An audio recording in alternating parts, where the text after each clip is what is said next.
Good afternoon, sports fans. 4 p.m. on the East Coast, 1 o'clock on the West Coast. Welcome to the Monday edition of And That's the Game. And we get started with the breaking news out of the Pac-12 conference. The Washington Huskies have informed the Pac-12 that they are going to be unable to field the 53 scholarship players needed to go under protocols necessary for fielding a competitive team in regards to the Pac-12 championship game that they are slated to be able to play in due to a rise in positive number of COVID-19 cases and related contact tracing protocols associated, especially as well to specific position grouping.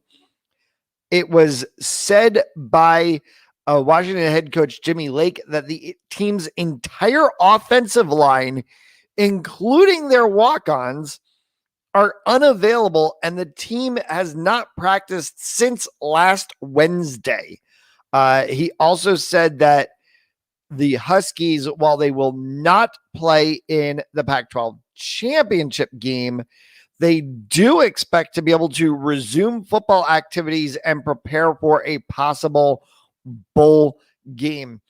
Conference rules dictated that the second place finisher in a division replaces the division champion. So that being said, the Oregon Ducks are headed to the Pac-12 championship game. They will represent the Pac-12 North Division against USC in Los Angeles on Friday. If the Ducks were to somehow pull the upset, they would be considered a formative shoe-in for the Pac-12 berth in a major bowl game. Colorado will also play this week. They are slated to play this week. That will be seen as to what will happen with their game, as well as they are battling with issues. Pac-12 had announced that Oregon was going to play Colorado in Los Angeles. That is unseen as to whether or not that game will continue to go. Stanford at UCLA, Washington State at Utah, Arizona State at Oregon State remains scheduled. California, Arizona, that game has been canceled as Arizona deals with continuing COVID-19 issues. The Detroit Pistons have made an interesting roster announcement that involves not just one player by a name, but three players and a very outspoken father. LiAngelo Ball, the middle of the three Ball brothers in the NBA, has been cut by the Detroit Pistons, along with forwards Louis King and Anthony Lamb. The Pistons announced the move earlier today. King was on a two-way contract, meaning he played in the G League last year for the Detroit Pistons affiliate. Lamb and Ball were signed earlier this month and invited into training camp. Of course, Lonzo Ball, the older brother, plays for the New Orleans Pelicans. The Charlotte Hornets used a lottery pick spot earlier this year to pick LaMelo Ball. LiAngelo Ball entered the NBA draft a couple of years ago. He was undrafted. Lots of college basketball on the docket this evening, and of course, all of the focus on the NFL and Monday Night Football, the game between the Cleveland Browns and the Cleveland Browns. Well, actually, the Baltimore Ravens, but it's been 25 years since the Cleveland Browns left Cleveland and headed to Baltimore. Certainly the success level in Baltimore has been different than it was for the Browns when they were in Cleveland. There is still a lot of feeling of animosity towards Art Modell for what he did. But now we sit here with a game between the new Cleveland Browns and the old Cleveland Browns / now Baltimore Ravens in a game that has AFC playoff implications written all over it.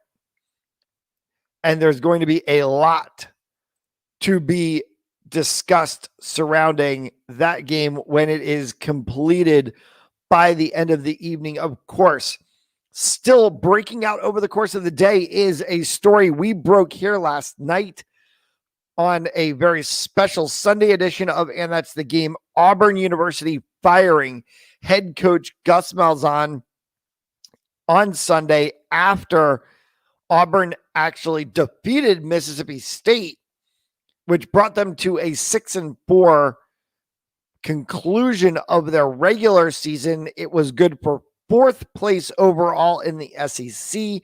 However, it did not get them into an SEC championship game, while they are expected to go to a high bowl game, not necessarily a New Year's Day 6 bowl game, but they are expected to go to a high bowl game. They will do so without Malzahn. It will be interim head coach Kevin Steele that will lead the team. Of course, Malzahn took the Auburn team to the national championship game in his first season there, and then things kind of went left, right, center, and eventually Auburn decided that they wanted the first year to be every single year.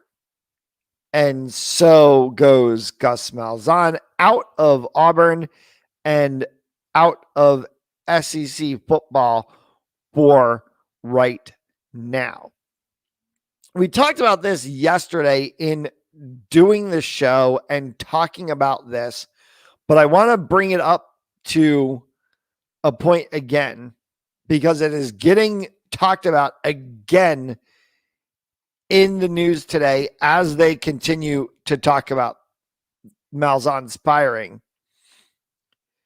Is not just the 7-year, $49 million contract extension that Auburn gave him 2 years ago, but the fact that Auburn is going to pay Malzahn $21.7 million to buy him out of that contract extension and send him packing in on his way. If you look at college athletics in a nutshell within 2020, and you see what is going on with programs being cut, with coaches being cut, with departments furloughing people, you kind of are wondering why a coach who gets paid as much as Malzahn has been paid every single year still needs to get paid $22 million essentially to walk away. But then again, none of us seem to understand the economics of college sports. None of us will seem to understand the economics of college sports. And as far as I'm concerned, I'm wondering why in the world we continue to call it college sports when maybe it should be just semi-pro sports played by teams sponsored by the universities for which they play at. Amateurism in sports has seemingly been relegated to high school and the youth club levels. And that's the game for December 14th, 2020. Thank you so much for inviting us into your homes during these trying times. We wish you all the best. I will see you tomorrow, 4 p.m. for another edition of And That's the Game. Please don't forget to tune in to all the amazing shows that we have coming up tonight.